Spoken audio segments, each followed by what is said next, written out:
नमस्कार दोस्तों, मैं आपका स्वागत करती हूँ इस वीडियो में कृष्ण वाणी। आप दुख पर ध्यान देंगे तो हमेशा दुखी रहेंगे और सुख पर ध्यान देंगे तो हमेशा सुखी रहेंगे, क्योंकि आप जिस पर भी ध्यान देते हैं वही चीज़ सक्रिय हो जाती है।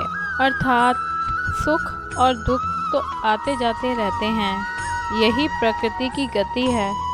सोचो, यदि किसी ने जीवन में एक जैसा ही भाव देखा, हमेशा सुख का ही, जिस चीज़ की आवश्यकता हुई उससे पहले वो मिल गई, तो क्या वो कुछ उपहार पाने की खुशी का अनुभव कर सकता है? दुख ना आए तो सुख का स्वाद क्या होता है, ये कोई कैसे जाने। इसीलिए जीवन में सुख और दुख दोनों ज़रूरी हैं। जो इस शाश्वत नियम को जान लेता है, उसका जीवन बंधनों से मुक्त हो जाता है। जीवन में सुख और दुख दोनों ज़रूरी है। जानिए एक सेठ और वृद्ध साधु की कहानी।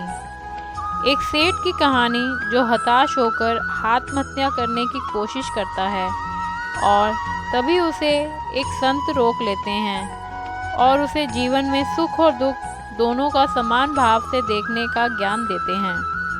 गुप्त अंधेरी रात में एक व्यक्ति नदी में कूदकर आत्महत्या करने का विचार कर रहा था। बारिश के दिन थे और नदी पूरे उफान पर थी। आकाश में बादल घिरे थे और रह रहकर बिजली चमक रही थी। वो शख्स काफ़ी धनी व्यक्ति था, लेकिन अचानक हुए घाटे से उसकी सारी संपत्ति चली गई थी। उसके भाग्य का सूरज डूब गया था। चारों ओर निराशा ही निराशा थी और भविष्य नजर नहीं आ रहा था। उसे कुछ सूझ नहीं रहा था कि क्या करे, तो उसने स्वयं को समाप्त करने का विचार कर लिया और नदी में कूदने के लिए जैसे ही चट्टान के छोर पर खड़ा होकर वह अंतिम बार ईश्वर का स्मरण करने लगा कि तभी उसे वृद्ध साधु ने पकड़ लिया। बिजली की चमक में उसने देखा कि एक वृद्ध साधु उसे पकड़े हुए है।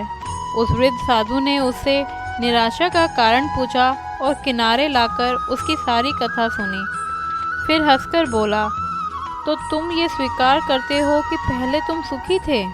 सेठ बोला, हाँ, मेरे भाग्य का सूर्य पूरे प्रकाश से चमक रहा था तब, और मान सम्मान और संपदा थी। अब जीवन में सिवाय अंधकार और निराशा के कुछ भी शेष नहीं रहा।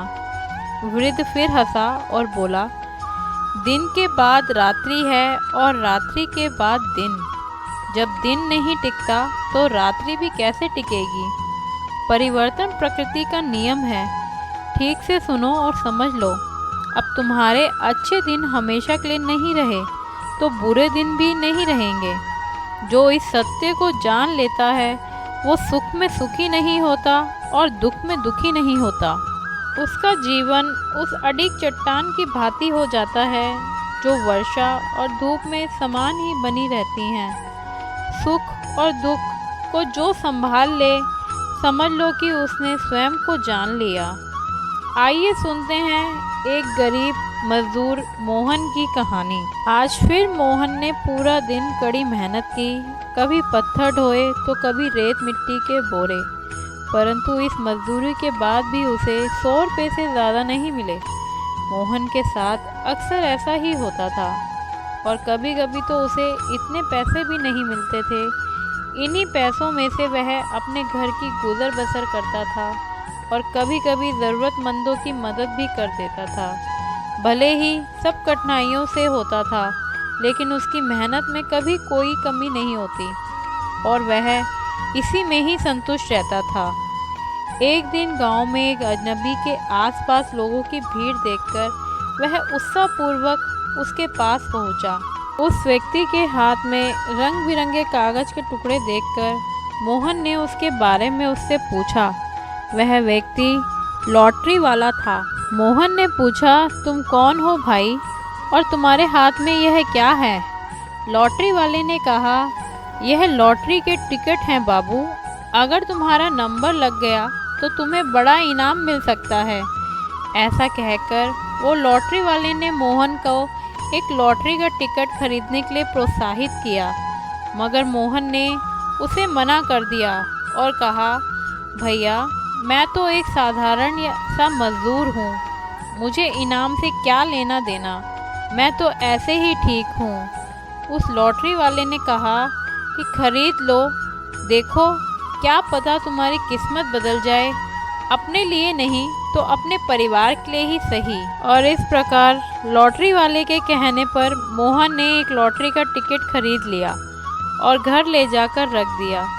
कुछ दिन बीत गए। एक दिन लॉटरी वाला मोहन के घर पहुंचा। मोहन घर पर नहीं था।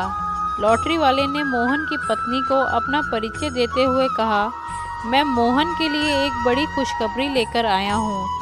उसकी पत्नी ने आश्चर्य से पूछा, हम जैसे गरीब लोगों के लिए ऐसी कौन सी खुशखबरी हो सकती है, आप मुझे ही बता दो, मैं अपने पति को स्वयं बता दूंगी। लॉटरी वाले ने कहा कि आपके पति की 5 लाख की लॉटरी लगी है। मोहन की पत्नी की आंखें खुली की खुली रह गईं। उसकी खुशी का कोई ठिकाना नहीं था।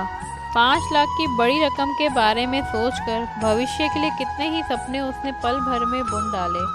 उसके पति इस खबर को सुनकर कितने खुश होंगे, यह सोचकर अभी वह मन ही मन रोमांचित हो रही थी कि अचानक उसे यह ख्याल आया कि जिसने कभी 500 रुपये भी इकट्ठे नहीं देखे, इतनी बड़ी खबर अचानक सुन कहीं उसके पति को कुछ हो न जाए, कहीं वह इस खबर को बर्दाश्त ही नहीं कर पाए।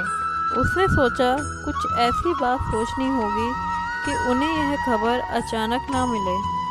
वह स्वयं यह खबर अपने पति को देगी तो उत्साहवश एक बार में ही सारी सच ना बोल दे। इसके लिए वह पास के मंदिर के पुजारी के पास पहुंची और उनसे सारी बात बताई और कहा, आपको लॉटरी की यह खबर मेरे पति को धीरे धीरे बतानी है, जैसे पहले कम रकम बताना और फिर मौका देखकर पूरी खबर देना। इसके बदले मैं आपको 50 रुपये देने का वादा करती हूँ। 50 रुपये के लालच में पुजारी यह कार्य करने को तैयार हो गया और शाम को वह मोहन के घर जा पहुँचा। मोहन ने पुजारी जी को देख के कहा, अरे पुजारी जी, आप यहाँ कैसे, सब कुशल मंगल तो है? पुजारी ने कहा, हाँ मोहन, मैं तो मज़े में हूँ, तुम्हें एक खबर देने आया हूँ। मोहन ने कहा, ऐसी कौन सी खबर है जो आपको यहाँ आना पड़ा? पुजारी ने कहा, मोहन, तुम्हारे लिए एक खुशखबरी है, तुम्हारी 1 लाख की लॉटरी लगी है।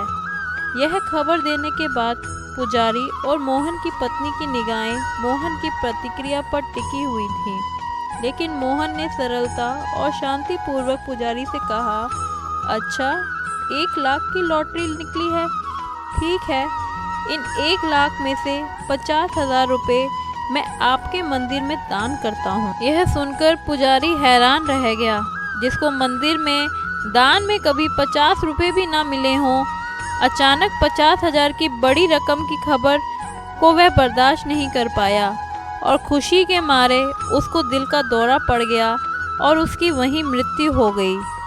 दोस्तों, जीवन में सुख व दुख आते हैं और चले जाते हैं। जो जगत के इस चले जाने के शाश्वत नियम को जानकर सुख व दुख को समझ ले लेता है, उसका जीवन कामनाओं व बंधनों से मुक्त होने लगता है। लेकिन हम जीवन में दुख आने पर दुखी हो जाते हैं और सुख आने पर सुखी हो जाते हैं, अर्थात जैसे वे आए वैसे ही हम हो जाते हैं। लेकिन इनमें हमारा योगदान क्या रहा, इस पर हमारा ध्यान नहीं होता। इसलिए हमारे ऋषि मुनियों ने एक नई स्थिति हमें सौंपी।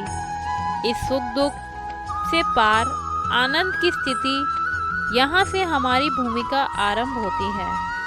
सुख और दुख दोनों स्थितियाँ हमारे मन से पैदा होती हैं, बाहर से तो केवल हालात आते हैं। प्रस्तुत कहानी में मोहन कुछ ऐसी ही स्थिति में रहा होगा। अपने जीवन में धन के अभाव में भी वह संतुष्ट था और धन के आने पर भी इच्छा रहित था। दुख और सुख की स्थिति का उसकी मनस्थिति पर कोई प्रभाव नहीं था।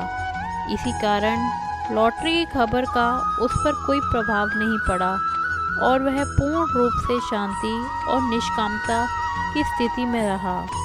धन्यवाद। जय श्री कृष्णा। आशा है आपको हमारी यह वीडियो पसंद आई होगी।